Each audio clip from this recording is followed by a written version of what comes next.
오늘 저는 이 본문의 말씀을 가지고 시편 145편 이 8절의 말씀을 가지고 주의 은혜를 사모하라, 주의 은혜를 사모하라 라는 제목으로 좀 은혜를 나누고자 합니다. 우리 한번 따라하겠습니다. 주의 은혜를 사모하라. 예.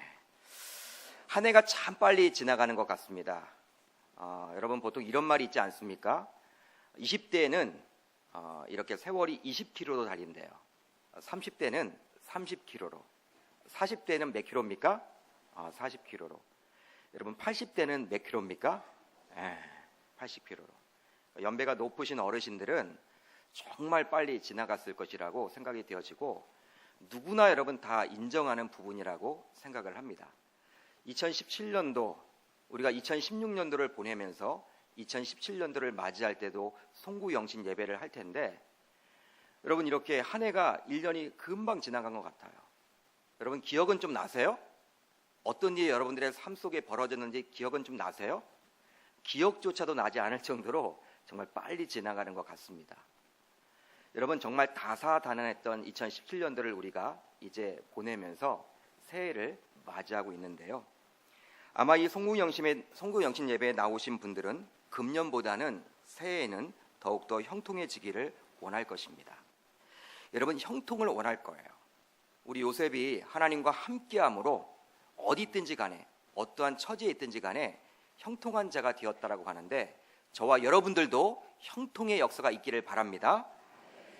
보다 건강해지기를 기도할 것이고 또 자녀들의 학업에 진보가 있기를 원할 것이고 사업장이 좀 더 번창하거나 승진을 소망하기도 할 것입니다. 아마도 이 자리에 나오신 분들 모두 개인적으로, 가정적으로 또 직장 혹은 사업장에서 그리고 학교에서 금년보다 보다 나은 새해를 기대할 것입니다. 설교하는 목사도 마찬가지인 것 같아요. 이제 부산 생활을 청산하고 이제 광명에서 살아가게 되어 있는데 여러분이 아이들 셋이거든요. 중학교도 올라가야 하고 이제 3학년, 2학년에 올라가야 하는데 새로운 문화 속에서 새로운 학교 또 교사와 친구들을 잘 만나기를 저도 기대합니다. 여러분 담임 목사가 되었기 때문에 우리 계명교회 부흥과 또 목양 사역을 위해서 또 설교하는 자이기 때문에 설교 사역을 저도 잘하도록 기대하고 있습니다. 정말 기대를 우리가 많이 하죠. 여러분 기대하고 기도하는 것 그게 여러분 신자들에게 나쁜 건 아니에요. 잘못은 아닌 것입니다. 여러분 기대와 소망을 갖는 것은요 오히려 더욱더 신자로서 필요한 것이죠. 그러나 저는 이러한 기대와 소망만을 품는다고 해서 이것이 이루어지지 않는다라고 생각을 합니다. 바로 주님께서 은혜를 베풀어 주셔야 함을 저는 깨닫고 있어요. 여러분 주의 은혜가 아니고서는요 우리의 노력만으로 또 우리의 기대만으로 우리의 소망만으로 이러한 모든 것들이 이루어지질 않는 것입니다. 사랑하는 계명교회 성도 여러분, 내년도 우리 교회 표어는 무엇입니까? 바로 주의 은혜를 사모하라입니다. 오늘 여러분 달력을 다 받으셨죠? 가정당 하나씩 가져가셨는데 달력을 보시면 잘 나와 있거든요. 한번 따라하겠습니다. 주의 은혜를 사모하라. 여러분 이것을 표어로 정한 이유는요 정말 신자에게 있어서 주의 은혜는 필수 조건이기 때문에 그리하는 것입니다. 그러니까 주의 은혜가 필요해도 좋고 필요 없어도 좋고가 아니라 정말 100% 필요하기 때문에 주의 은혜를 사모하라고 정한 것입니다.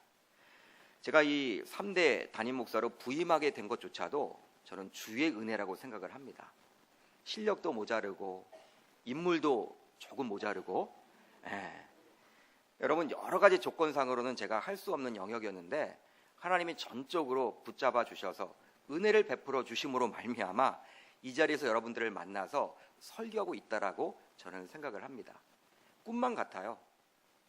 여러분 제가 지금 이제 수영록교회 부목사로 있다가 담임 목사가 되어서 이 강단에 서서 하나님의 전인 이 성전에서 가장 큰 예배인 송구영신 예배를 하나님 앞에 올린다라는 그 자체가 얼마나 큰 영광입니까? 제가 받는 것이 아니라 하나님이 기뻐 받는데 저를 도구로 사용한 것이죠. 그러니까 주의 은혜가 아니면 제가 이 자리에 있을 수 없어요. 저는 실력도 안 되고 여러분 아무 조건도 다른 목사님들에 비해서 연약한 부분들이 많은데 하나님이 세워줬다라고 저는 단언하고 있습니다. 모든 것이 다 주의 은혜인 것이죠.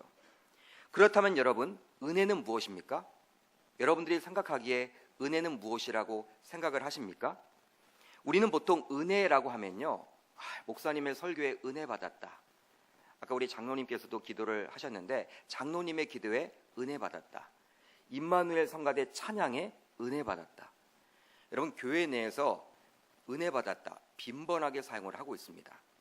그러나 은혜의 구약 히브리어 원어는 바로 헨이란 뜻이에요. 헨이란 단어예요. 헨. 이 단어를 주로 사용하고 있는데 이 단어는 본래 상급자가 하급자에게 보여준 호의를 뜻하는 것입니다. 신약에서의 헬라어로는 보통 카리스라는 단어를 사용하고 있는데요. 그리스도인들은 이 단어를 구원의 선물이란 뜻으로 받아들이게 되었어요. 한마디로 받을 만한 조건이 없는, 특별히 받을 만한 것이 아무것도 없음에도 불구하고 호의로 받게 되는 것이 바로 무엇이다? 은혜라는 것입니다. 그렇습니다. 은혜는 바로 호의입니다. 하나님이 우리들에게 거저 주신, 베풀어 주신 은혜라는 거예요. 호의라는 것이죠. 그렇기 때문에 하나님이 우리들에게 은혜를 베풀어 주셨다. 어떻게 해석을 할 수 있냐면 하나님이 우리들에게 무엇을 베풀어 주셨다? 호의를 베풀어 주셨다라고 이렇게 이야기할 수 있는 거예요. 내가 받을 만하기 때문에, 내가 받을 능력이 있고 조건이 떼기 때문에 은혜를 받은 것이 아니라 그런 것이 다 없음에도 불구하고 그분이 거저 우리들에게 부어주신 것이 바로 호의라고 생각을 합니다. 사랑하는 성도 여러분, 그렇다면 하나님이 저와 여러분들에게 베풀어 주신 가장 큰 은혜는 무엇이 있을까요? 여러분 한번 곰곰이 생각해 보세요. 하나님이 저와 여러분들에게 베풀어 주신 가장 큰 은혜는 무엇이 있을까요? 먼저 무엇이냐? 죄인이 의인이 되는 것입니다. 한번 따라합니다. 죄인이 의인이 되는 것이다. 로마서 3장 23절로 24절을 보면요, 이렇게 기록이 되어 있어요. 우리가 한번 같이 읽어보도록 합니다. 시작. 모든 사람이 죄를 범하였음에 하나님의 영광에 이르지 못하더니 그리스도 예수 안에 있는 속량으로 말미암아 하나님의 은혜로 값없이 의롭다 하심을 얻은 자 되었느니라. 아멘. 의롭다 하심을 얻은 자 되었대요. 여러분, 이 땅에 있는 모든 사람들은 죄인입니까? 죄인이 아닙니까? 모든 사람이 다 죄인이에요. 저도 죄인이고요, 여러분들도 죄인입니다. 항상 설교하는 우리 목회자를 위해서 기도해 주셔야 돼요. 여러분, 죄인의 모습이 나타나면 안 되잖아요. 하나님의 모습만이 나타나야 하기 때문에 설교를 준비하는 과정을 위해서도 여러분들이 기도를 해 주셔야 하고, 하나님의 음성만을 고지곳대로 잘 전할 수 있는 목사가 될 수 있도록 기도해 주셔야 하는 것입니다. 여러분들 다 죄인이에요. 우리는 죄로 얼룩진 인생을 살아가고 있습니다. 근데 하나님의 은혜로 우리가 어떻게 되었다? 의롭다 하심을 받았다라고 성경은 지금 보여주고 있는 거예요. 이것이 바로 하나님의 은혜로밖에 설명할 수 없는 부분이죠. 생각해 보십시오. 내가 노력해서, 내가 잘난 것이 있어서 내가 뭔가를 이루었기에 의롭다 하심을 받게 된 것이 아니에요. 그냥 우리 주님께서 호의를 베풀어 주신 것입니다. 사랑하는 성도 여러분, 혹시 여러분들은 구원의 확신이 있으십니까? 확신이 있으세요? 내가 오늘 밤 죽어도 천국에 간다라는 확신 속에서 삶을 살아가고 계십니까? 여러분, 내가 죄인됨이 인정되십니까? 네. 주님의 십자가의 보혈의 피, 그리고 그 부활이 믿어지십니까? 성경 66권이 하나님의 말씀으로, 정무한 하나님의 말씀으로 믿어지세요? 여러분, 어떻게 이게 믿어져요? 진정으로 믿어지세요? 네. 어떻게 우리가 여러분 이성적인 사고를 가지고서는 믿어질 수 있냔 말이에요. 근데 우린 믿어지잖아요. 안 믿으려고 여러분 해도, 몸부림쳐도 이게 믿어지는 걸 어떻게 합니까? 여러분, 이게 은혜 아니고 무엇이겠습니까? 밖에 나가서 전도를 하다 보면요, 종종 사람들을 만나게 되는데 아마 전도를 해보신 분들은 알게 될 거예요. 이게 은혜라는 것을. 여러분, 반응이 나타나죠. 뭐 받아들이는 분들도 있겠지만 복음을, 대부분은 어떻습니까? 여러분, 자신의 죄인됨 그 부분에서 튕겨져 나가요. 당신은 죄인입니다 라고 이야기하면요, 대부분 특별히 50대 남자분들은요 화를 내요. 내가 무슨 죄인이냐고. 나는 경찰서 근처에도 가본 적이 없다고. 그렇게 여러분 이야기를 해요. 튕겨져 나가요. 그런 상황에서 무슨 복음을 전할 수가 있겠습니까? 근데 저와 여러분들은 하나님을 믿어요. 그리고 믿어져요. 내가 죄인됨이 스스로 인정되는 거예요. 그리스도가 아니면 살아갈 수가 없다라고 고백하고 있는 것이죠. 이것이 여러분 은혜가 아니고서 무엇이란 말입니까? 여러분, 이것이 믿어지는 것이 바로 은혜입니다. 은혜라는 거예요. 여러분, 내가 구원받고 싶다고 해서 우리는 구원을 받을 수 있지 아니에요. 나는 구원을 받고 싶다. 구원받아야 한다. 여러분, 그러한 다짐과 결단으로 우리가 구원받을 수 있지 아니합니다. 설령 여러분 나는 구원받고 싶지 아니할지라도 하나님의 자녀가 맞다면, 하나님이 예비해 놓은 영혼이 맞다면 하나님의 때 하나님은 하나님의 자녀로 만들어 주신다라는 사실입니다. 왜 그러냐면 하나님이 이것은 거저 값없이 주신 은혜이기 때문에 그리하는 것이죠. 바울은 에베소서 2장 8절로 9절에서 이것을 분명하게 말하고 있습니다. 우리가 한번 같이 읽어봅니다. 시작. 너희는 그 은혜에 의하여 믿음으로 말미암아 구원을 받았으니 이것은 너희에게서 난 것이 아니요 하나님의 선물이라. 행위에서 난 것이 아니니 이는 누구든지 자랑하지 못하게 함이라. 여러분, 구원은 바로 누구의 선물이에요? 하나님이 우리들에게 주신 선물이라고 나와 있습니다. 선물, 기프트예요. 여러분, 뇌물과 선물의 차이가 있죠. 선물은 여러분 무엇입니까? 뭔가 받으려고 하지 않고 그냥 기쁨으로 주는 거예요. 뇌물은 뭐예요? 뭔가 여러분 목적을 가지고 주는 게 여러분 뇌물이죠. 하나님이 우리들에게 이 구원을 주셨는데 바로 뇌물로 주신 게 아니라 선물로 주셨다라는 거예요. 선물. 그러니까 우리가 잘나서 우리가 여러분 뭔가 이루었기 때문에, 우리 의가 강하기 때문에, 우리가 선행을 베풀었기 때문에, 우리가 잘 살고 있기 때문에 하나님이 우리를 구원해 주신 것이 아니라는 거예요. 그냥 하나님이 값없이 우리들에게 선물로 주셨다라는 거예요. 하나님께서 나를 왜 구원해 주셨을까? 여러분, 우리 인간은 몰라요. 그렇지만 하나님은 우리를 어쨌든 간에 선택해 주셨다라는 사실입니다. 목사로서 가장 긴장하게 되는 신방은 성도님들이 자신의 부모에게 복음을 전해달라고 요청하는 신방이에요. 여러분, 이런 신방을 받으면요, 이제 막 목사도 기도하게 돼요. 왜 그러냐면 권사님이나 집사님들이 요청을 하죠. 목사님, 우리 아버님 지금 좀 위독하고 이제 얼마 살지 못할 텐데 목사님이 오시면 복음 듣고 구원받을 것 같아요. 여러분, 이런 말 들으면요 참 두려워요.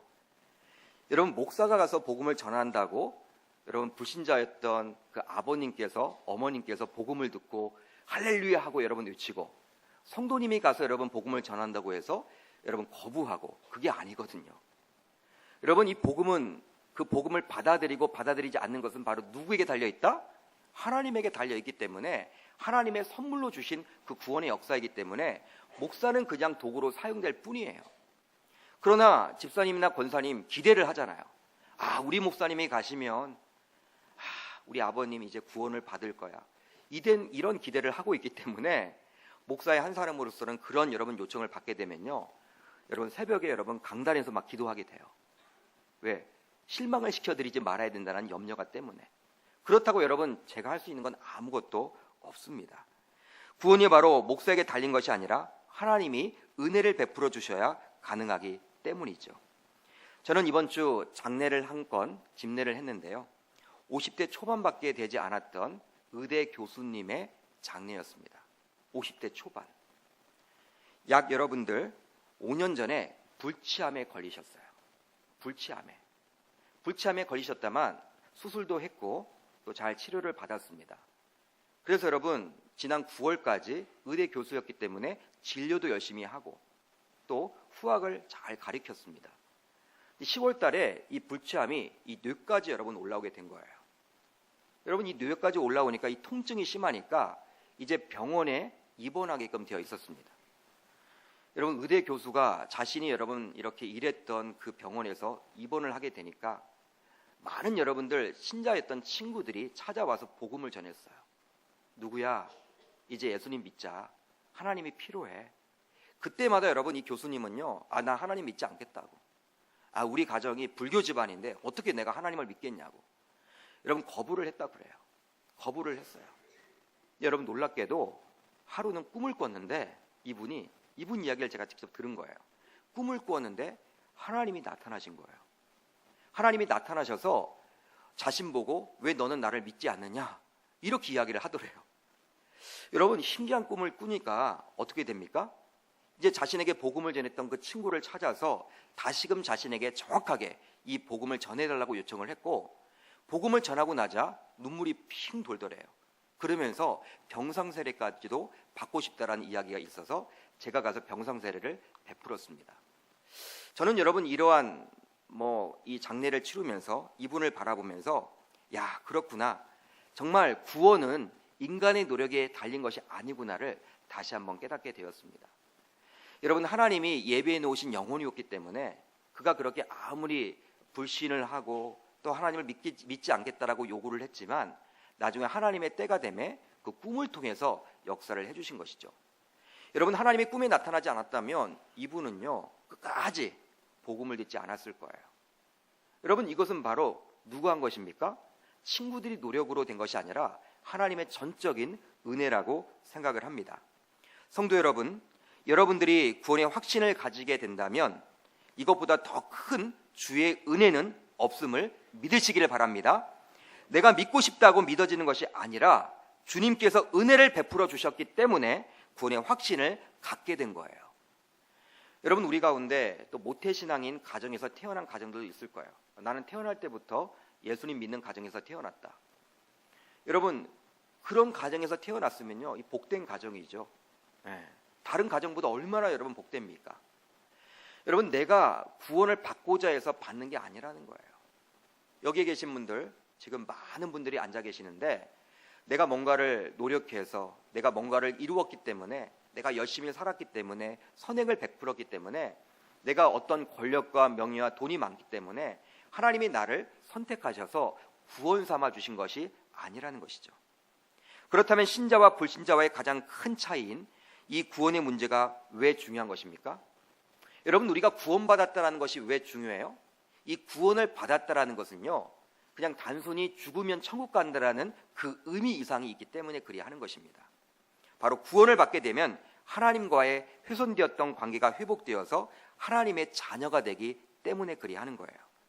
하나님의 자녀가 되므로 단지 죽은 다음에 천국 가게 되는 정도가 아니라 이 세상에서도 더 이상 두려움 없이 당당하게 살아갈 수가 있기 때문인 것입니다.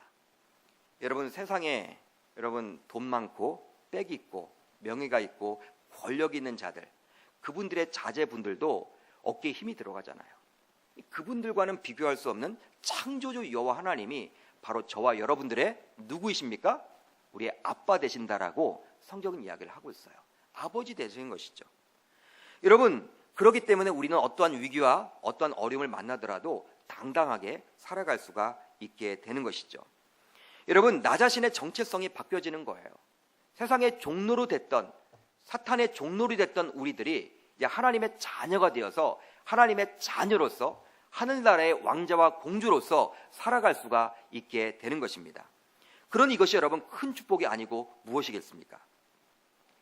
재산과 명예와 권력을 가지고 있더라도 불안해하는 사람을 우리는 주변에서 많이 보게 돼요. 저도 여러분 많이 봤거든요. 정말 돈이 많아요. 권력도 있어요. 명예도 가지고 있어요. 심지어는 부럽게도 자녀들도 잘 돼요. 한 가지 여러분들 좀 잘못된 것들이 있으면 좋을 텐데 다 여러분들 좋아요. 여러분, 이분 행복하지가 않더라고요. 불행한 그 면을 저는 여러분 보게 되었습니다. 그러나 비록 가진 것이 없어도 하나님이 나의 아버지가 되시기에 얼마나 여러분 든든하겠습니까?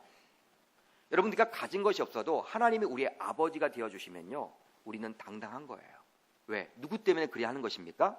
바로 창조주 여호와 하나님이 나의 아버지가 되어주시기 때문에 당당할 수가 있게 되는 것이죠. 여러분, 세상에 나가서도요, 여러분 우리가 어깨가 여러분 쭉 처져서 다니는 것이 아니라 그냥 당당하게, 없어도 당당하게 다닐 수 있는 능력이 우리들에게 생긴다라는 것입니다. 그러니 삶을 살아가면서 구원을 받고 하나님의 자녀가 되는 것은 정말 중요한 것입니다. 이 중요한 것을 내가 노력해서 얻을 수 있지 아니하고 하나님이 은혜를 베풀어서 주신 것이라는 사실, 여러분 믿으시길 바랍니다.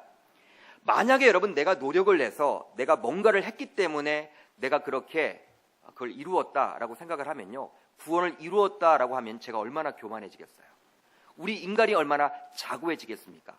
내가 노력했기 때문에, 내가 뭔가를 했기 때문에 하나님이 나에게 은혜를 주셨다라고 하면요, 얼마나 인간이 자고하고 자만하겠습니까? 하나님이 이걸 알고 있기 때문에 우리들에게 그걸 허락해 주지 않는 것이죠. 바울은 이러한 영적 어리를 알고 있었기 때문에 에베소서 1장에서 이것을 하늘에 속한 모든 신령한 복이라고 언급을 합니다. 한번 따라하겠습니다. 하늘에 속한 모든 신령한 복. 여러분, 복은 복인데 어디에 속한? 하늘에 속한 모든 신령한 복이라고 이야기를 하고 있어요.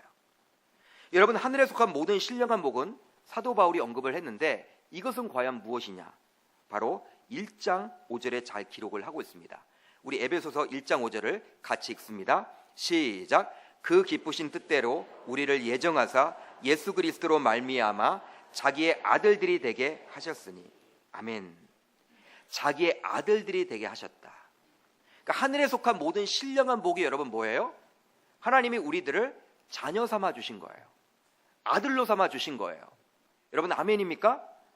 여러분, 이것보다 더 큰 복이 있다 없다? 없다라고 지금 사도 바울은 우리들에게 권면해 주고 있죠. 여러분, 세상에서 돈, 명예, 권력 유한하죠. 여러분, 권불 10년이라고 이야기를 합니다. 여러분, 권력을 가진 분들도 10년을 가지지 못하는 것 같아요. 전직은 아무 필요가 없더라고요. 천직이 중요해요. 뭐든지. 명예도 마찬가지입니다. 여러분, 그 명예도 금방 사그라지는 것들을 종종 많이 보게 돼요. 돈도 마찬가지예요. 많이 가지면 가질수록요, 여러분, 불행할 수도 있어요.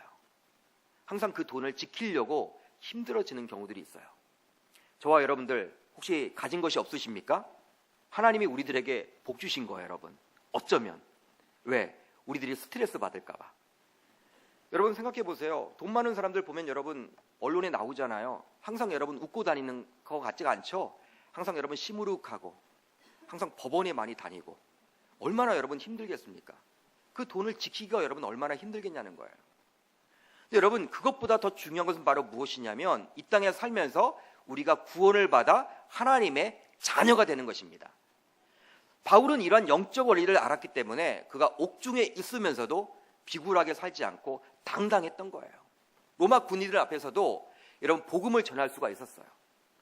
여러분, 로마 감옥 안에 갇히면서도요, 그는 어떻게 당당했느냐? 여러분, 기뻤어요. 왜? 평소에 만날 수 없는 그 로마 군인들에게 복음을 전할 수 있기 때문입니다. 자신의 신분으로는요, 로마 시민권자인 그 군인들을 만날 수 있지 않거든요. 근데 자신이 감옥에 들어가니까 자신을 지키려고 와 있는 거예요. 그들에게 여러분 복음을 전할 수 있는 것이죠. 바로 하나님의 자녀였기 때문에, 자녀라는 당당성이 있었기 때문에 그는 복음을 전할 수가 있었던 것입니다. 성도 여러분, 혹시 요사이 구원의 감격으로 눈물을 흘려본 적이 있으십니까? 부족한 나를 자녀 삼아 주신 것에 감격해 보신 적이 있으십니까? 하나님이 나와 같은 죄인을 구원하고자 이 땅에 자신의 독생자인 그리스도를 보내셨어요. 여러분, 창조주가 피조 세계로 내려온 것입니다. 한번 생각해 보세요. 여러분, 예수님은 하나님의 독생자예요. 창조 세계에 계실 분이 지금 어디에 내려와 있다? 인간 세계에 내려와 있는 것입니다. 혹시 여러분들 가운데 개미가 지나갈 때 개미랑 대화하는 분들이 있나요? 이 밤에 목사님이 무슨 이야기를 하나? 개미와 여러분 대화를 하는 분들이 있어요? 없죠. 빨리 병원에 가보셔야 합니다. 여러분, 왜 개미와 대화를 하지 않죠? 미천하니까. 아무 쓸모도 없고 나와는 여러분 여러분 대화가 안 되잖아요. 대화 상대가 안 되잖아요. 이 대화가 되면 이상한 거잖아요. 여러분, 우리가 이 개미가 되는 것 그 이상으로 개미도 피조물이고 인간도 피조물인데 하나님은 어떻게 아들 예수 그리스도를 이 땅에 보내셨단 말이죠? 바로 창조 세계, 그 영의 세계에 있는 그분을 바로 인간 세계에 보냈다는 것은요, 더 갭이 큰 거예요. 그분이 친히 내려오셨습니다. 바로 창조 세계에서 피조 세계로 내려왔기 때문이죠. 여러분, 이것으로 끝입니까? 아니에요. 인간이 되신 것으로 끝이 아니라 그분은 저와 여러분들의 죄를 사하기 위해서 십자가에 달려 죽으셨고 피와 물을 다 쏟으셨고 십자가에 달려 죽으심으로 저와 여러분들을 회복시켜 주신 것입니다. 하나님의 자녀 삼아 주신 것입니다. 요한복음 1장 12절을 보면 영접하는 자, 곧 그 이름을 믿는 자들에게는 하나님의 자녀가 되는 권세를 주셨다고 나와 있어요. 영접은 바로 무엇입니까? 하나님을 믿는 거예요. 하나님의 독생자 예수 그리스도를 받아들이는 거예요. 받아들이기만 한다면 하나님은 우리들에게 자녀 삼는 권세를 주셨다라고 나와 있는 것이죠. 여러분, 죄의 문제를 해결해 주고자 십자가에 달려 죽으신 그 예수 그리스도, 그분께서는요, 저와 여러분들이 겪어야 될 그 고통을 다 겪어주십니다. 가장 큰 비참함은 무엇일까요? 십자가상에서 단지 육신적인 고통이 아니에요. 아버지로부터 버림을 받은 거예요. 아버지로부터 버림을 받은 거예요. 여러분, 하나님과 예수님 얼마나 관계가 좋았습니까? 성자와 여러분 성부 얼마나 여러분들 관계가 좋았어요? 갭이 없었죠. 하나였죠. 그런데 아버지께서 아들을 버려버려요. 여러분, 그 고통이 얼마나 심할까요? 자신의 죄 때문에 그리한 것도 아니고 저와 여러분들의 죄를 사하기 위해서 아버지로부터 버림받았던 그 예수 그리스도, 여러분, 그게 가장 슬픈 어려움인 것이죠. 성도 여러분, 이런 것들을 알고는 있지만 어느덧 이론적으로만 알고 있지는 않습니까? 처음 주님 영접했을 때 그 감격은 오간데 없지 않습니까? 그러나 이 구원이야말로 가장 큰 하나님의 은혜인 것입니다. 아직도 우리가 구원받지 못하고 하나님의 자녀로서 살지 못한다고 생각을 해보십시오. 얼마나 끔찍하겠습니까?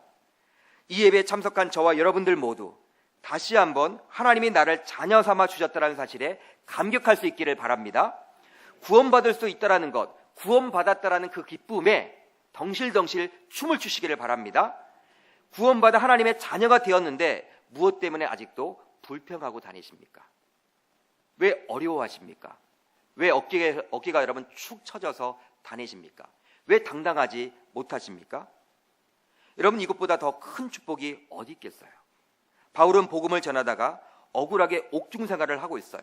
그러나 옥중서신을 보면 정말 당당함이 느껴지고 있습니다.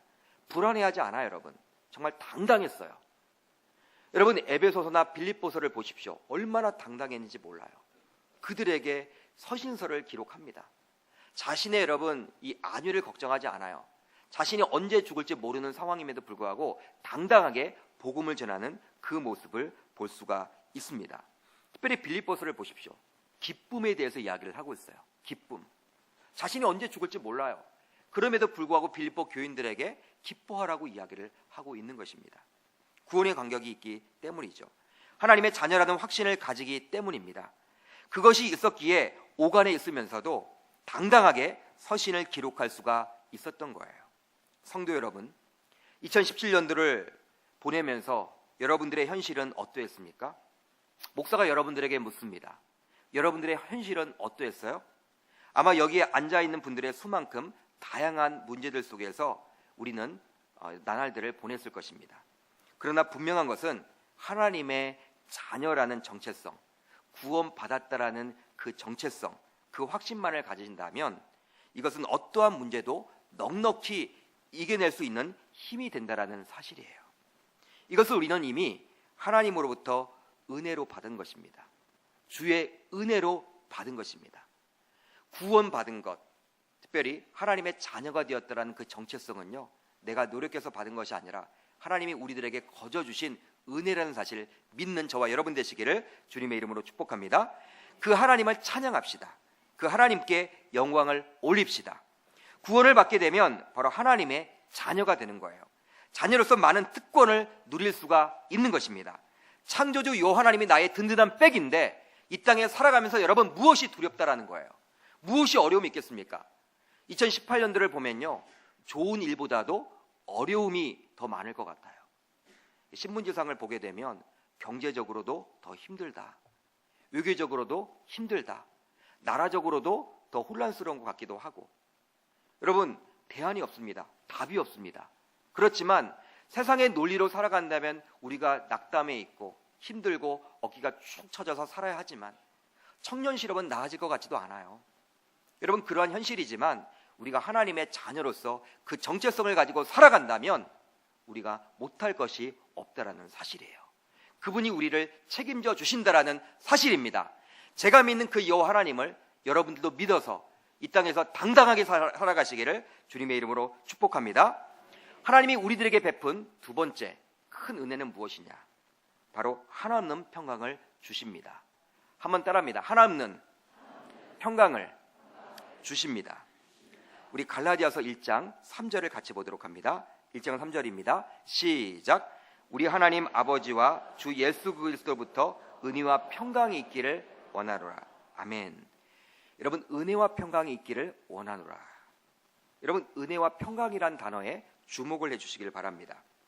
바울 서신의 특징이 있는데 바로 서신서의 처음 도입 부분에 항상 동일한 인사말이 적혀 있다라는 거예요. 바로 은혜와 평강이 있기를 원하노라. 한번 따라하겠습니다. 은혜와 평강이 있기를 원하노라. 여러분, 어떤 서신서든 간에 이 말이 쓰여져 있습니다. 로마서 1장 7절을 보면 이렇게 기록이 되어 있죠. 한번 읽습니다. 시작. 하나님 우리 아버지와 주 예수 그리스도부터 은혜와 평강이 있기를 원하노라. 아멘. 여러분, 고린도전서 1장 3절을 볼까요? 시작. 하나님 우리 아버지와 주 예수 그리스도로부터 은혜와 평강이 있기를 원하노라. 아멘. 고린도후서 1장 2절을 보겠습니다. 시작. 하나님 우리 아버지와 주 예수 그리스도로부터 은혜와 평강이 있기를 원하노라. 에베소서 1장 2절입니다. 그리고 빌립보서 1장 2절에도, 골로새서 1장 2절에도, 데살로니가전서 1장 1절에도, 데살로니가 후서 1장 2절에도, 디도서 1장 4절에도, 빌레몬서 1장 3절에도 동일하게 은혜와 평강이 너에게 있을지어다 라고 기록을 하고 있다는 거예요.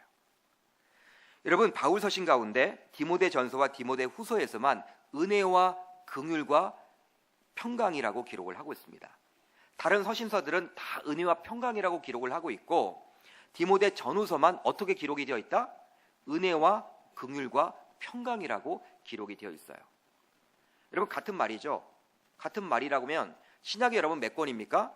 27권인데 그 27권 가운데 사도 바울이 기록했다라고 추측되는, 생각되어지는 그 13권 모두 은혜와 평강이라는 단어가 나온다라는 거예요. 그렇다면 어떤 이유로 바울은 그렇게 기록하고 있습니까? 그냥 평강과 은혜라고 해도 좋지 않습니까? 여러분, 명사 기록을 하고 있잖아요. 은혜와 평강이나 평강과 은혜나, 여러분 어떤 차이가 있습니까? 여러분, 그냥 평강과 은혜라고 해도 좋을 것 같아요. 은혜와 평강이라고 굳이 할 필요가 없는 것처럼 느껴집니다. 근데 바울 서신은 여러분 규칙적으로 우리들에게 은혜와 평강이라고 보여주고 있어요. 의도적으로 여러분 기록을 하고 있다는 것이죠. 이것을 어떻게 설명하면 좋겠습니까? 이 땅에 살아가면서 가장 중요한 것은 마음의 평강, 즉 평안입니다. 마음의 평강이에요. 평안이에요. 가장 중요한 게 마음이 평안해지는 거예요.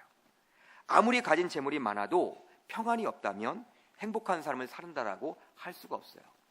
여러분, 외제차를 타고 다니거나 좋은 아파트에 살고 있다고 할지라도 마음의 평안이 없다. 여러분, 그게 행복한 인생일까요? 불행한 인생인 거예요. 그렇지만 가진 것은 없어도 항상 마음에 기쁨이 있다, 평안이 있다, 평강이 있다. 그분이 훨씬 행복한 것이죠. 예전에 비해서 나라가 훨씬 잘 살게 되었는데도 불구하고 왜 스스로 자신의 생을 끊는 분들이 많아졌습니까? 물론 여러분, 삶의 여러 가지 어려움으로 인해서 생활고를 비관해서 목숨을 버리는 분들도 있지만, 많은 분들이 나름대로 재물도 있고 명예도 있음에도 불구하고 스스로 생을 끊는 분들이 있다는 거예요. 이것은 바로 마음의 평안이 없기 때문입니다. 그러기에 가장 중요한 것은 지금 현재, 현재가 중요하거든요. 지금 현재 나의 마음속에 평안이 있는가? 여러분들은 평안하십니까? 여러분들은 평안하세요? 네, 아멘 하신 분들이 여러분 적어요. 네, 다 평안하시면 좋은데 그게 아닌 것 같아요. 여러분, 우리가 항상 평안할 수는 없잖아요. 항상 평안하면 좋은데 그렇게 살지 못할 때가 많이 있잖아요. 그것이 여러분 문제가 되는 것이죠. 바울은 오간에 있으면서도 빌립보서 4장 6절로 7절에서 다음과 같이 이야기를 합니다. 우리가 한번 같이 읽어봅니다. 시작. 아무것도 염려하지 말고 다만 모든 일에 기도와 간구로 너희 구할 것을 감사함으로 하나님께 아뢰라. 그리하면 모든 지각에 뛰어난 하나님의 평강이 그리스도 예수 안에서 너희 마음과 생각을 지키시리라. 아멘. 여러분, 염려가 있더라도 기도와 간구를 통해서 하나님과 소통하게 되면 하나님의 평강이 우리의 마음과 생각을 지켜주신대요. 할렐루야. 여러분, 이것보다 더 큰 은혜가 어디 있겠습니까? 평강이에요. 평강. 하나님의 평강을 여러분 이야기하고 있습니다. 그렇습니다. 바울은 현재 오간에 있었지만 하나님의 평강으로 살았던 사람이었어요. 평강이 있었기 때문에 빌립보 교회 교인들에게 기쁨을 이야기할 수가 있는 것이죠. 여러분, 만약에 사도 바울이 평강이 없다, 불안에 여러분 쩌들려 살았다, 어떻게 빌립보 교인들에게 기뻐하라고 이야기를 할 수 있겠습니까? 그건 쇼죠. 그건 거짓말이죠. 그렇지만 바울은 여러분 거짓말하는 사람이 아니잖아요. 예? 있는 그대로 여러분 보여주고 있잖아요. 여러분, 오간에 있어서 언제 죽을지 몰라도 이 하나님의 평강이 가득 차니까 그냥 그곳에서 찬송을 부르는 거예요. 할렐루야를 읽을 수 있는 거예요. 다른 사람들은 미쳤다라고 이야기를 하는데 바울은 그냥 기쁜 거예요. 이 자리에 있는 것 자체가 기쁜 거예요. 여러분, 빌립보 교인들에게 기뻐하라고, 그것도 항상 기뻐하라고 권면해주고 있는 것이죠. 그렇다면 이 평강이 중요하다면 바울 서신에서 굳이 은혜와 평강이 아니라 평강이 중요하기 때문에 평강과 은혜라고 쓰여져 있어도 되는 것 아닙니까? 여러분들에게 묻습니다. 평강이 중요하다면 은혜와 평강이 아니라 평강과 은혜로 쓰여져 있어야 되는 거 아니에요? 여러분, 그렇게 쓰여져 있어도 좋은 거 아닙니까? 그런데 굳이 평강과 은혜가 아니라 은혜와 평강으로 기록이 되어 있다는 거예요. 이것은 어떻게 설명을 해야 될까요? 이건 어떻게 우리가 살펴봐야 하겠습니까? 바로 하나님의 은혜를 입지 않고서는 진정한 평강을 얻을 수 없기 때문에 순서를 그리 정한 것입니다. 바울은 이러한 영적 원리를 알고 있었던 거예요. 여러분, 우리가 아무리 평강을 원하고 평화를 원하고 여러분 그렇게 한다고 할지라도 평화가 오던가요? 순간적인 평화는 올 수 있겠지만 진정한 평화는 오지 않더라고요. 여러분, 이 평화를 주시는 것도 누구의 은혜입니까? 하나님의 은혜라는 것을 강조하기 위해서 그리 설명하고 있는 것입니다. 지금까지 제 삶을 돌이켜 보아도 어떤 위기를 만날 때가 여러분 있었음을 고백하지 않을 수가 없었어요. 뭐 사역지를 옮겨 다니든지 어떤 여러분 이렇게 목양을 하거나 사역을 하면서 어떤 갈등 때문에 힘들어하는 경우도 있었고요.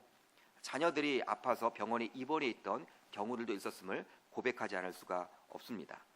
그때마다 하나님께 평안을 달라고 기도했어요. 여러분, 마음의 평안이 중요하니까 하나님, 저 이런 문제가 있습니다.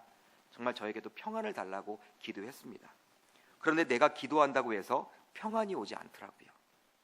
기도한다고 해서 평안이 오지 않고 바로 내가 기도할 때 하나님이 은혜를 베풀어 주셔서 평안이 옴을 깨닫게 되었습니다. 그러니까 하나님이 여러분들 우리의 기도를 도구로 사용해 주신 것이죠. 그 평안은 위기가 더욱더 악화되고 가중되면 그냥 일반적인 평안은 사라져 버려요. 그러나 하나님께서 온전하신 분이고 하나님께서는 완전한 분이시기 때문에 하나님이 주시는 그 평안은요, 어떠한 위기가 있고 위기가 더욱더 꼬이게 되더라도 그 평안은 영원한 것입니다. 저와 여러분들 모두 이런 하나님의 평강을 갖고 2018년도를 살아가시기를 주님의 이름으로 축복합니다. 그렇게 하기 위해서 하나님의 은혜가 절대적으로 필요한 것이죠. 주의 은혜가 아니고서는요, 평화롭게 살아갈 수가 없다라는 거예요. 하나님이 은혜를 베풀어 주지 않으면 우리는 결코 진정한 평안으로 삶을 살아갈 수가 없는 것입니다.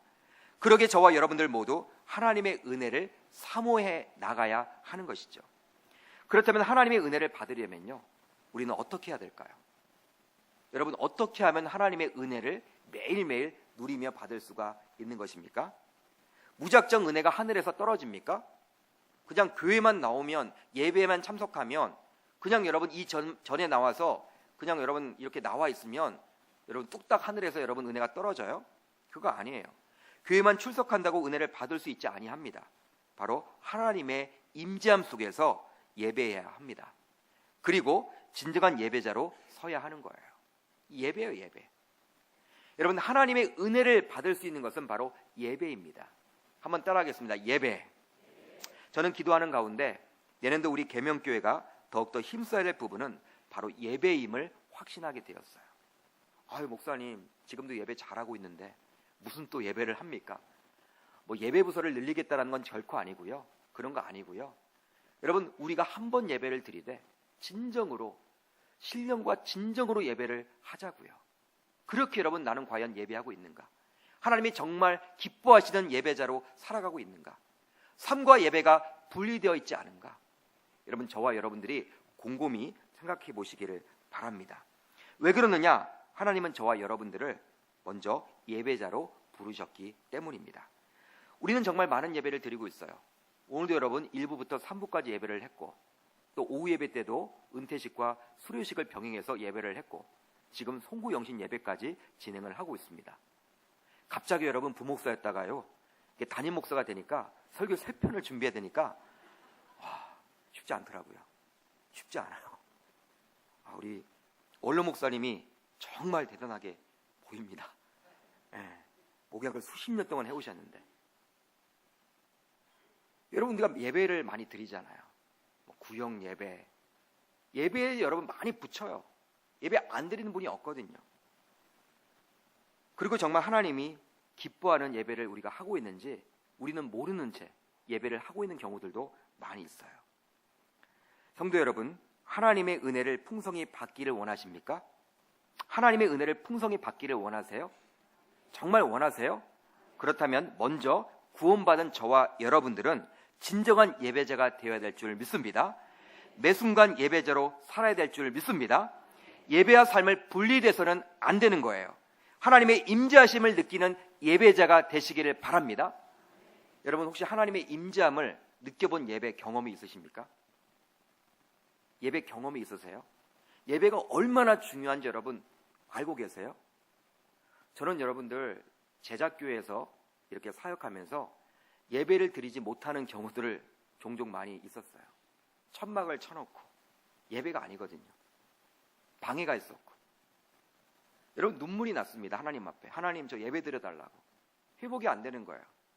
근데 부산 수영로교회 가서 이 본당에 들어가서 그냥 앉아 있는데 성가대에서 찬양을 하는데 막 눈물이 나는 거예요.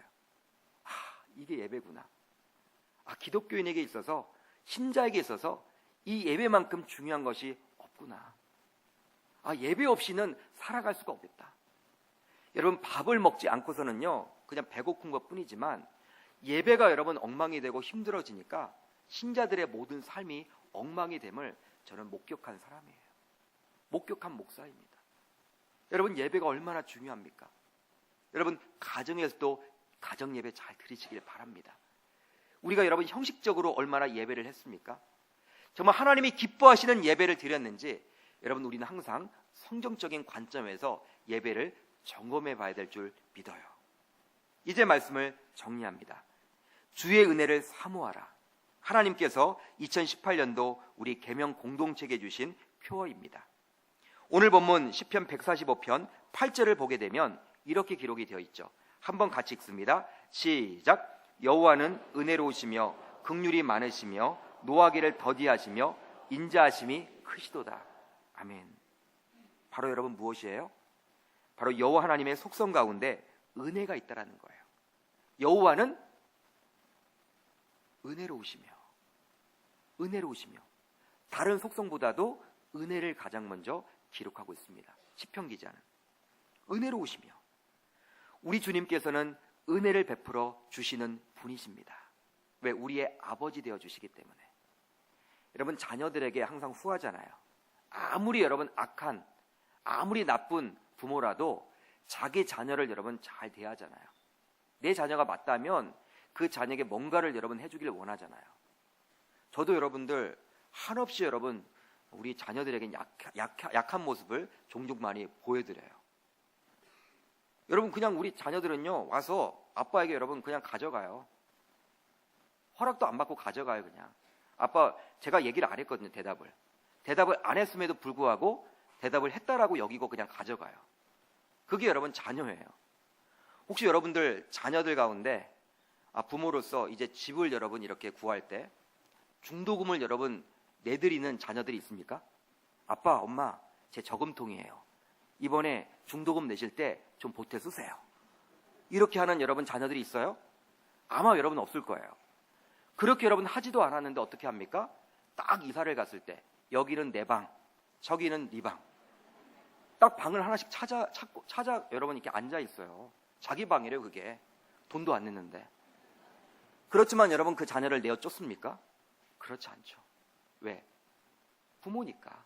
그냥 자녀가 기쁘잖아요. 자녀가 있는 그 자체만 봐도 기쁘잖아요. 여러분, 하나님은 우리의 아버지 되어 주십니다.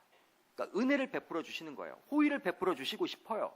그렇다면 저와 여러분들이 어떻게 살아야 할까요? 하나님이 가장 큰 은혜를 2개 주셨는데 바로 무엇입니까? 바로 우리를 구원시켜 주신 것. 죄인을 의인으로 삼아 주신 것. 할렐루야. 하나님의 자녀 삼아 주신 것. 이제 우리는 구원을 받았습니다. 그리고 그것으로 끝이 아니에요. 바로 구원받은 이후의 삶을 하나님이 우리들에게 평안을 주심으로 책임져 주신다라는 사실입니다. 여러분, 이것이 주의 은혜가 아니고서는 무엇이겠습니까?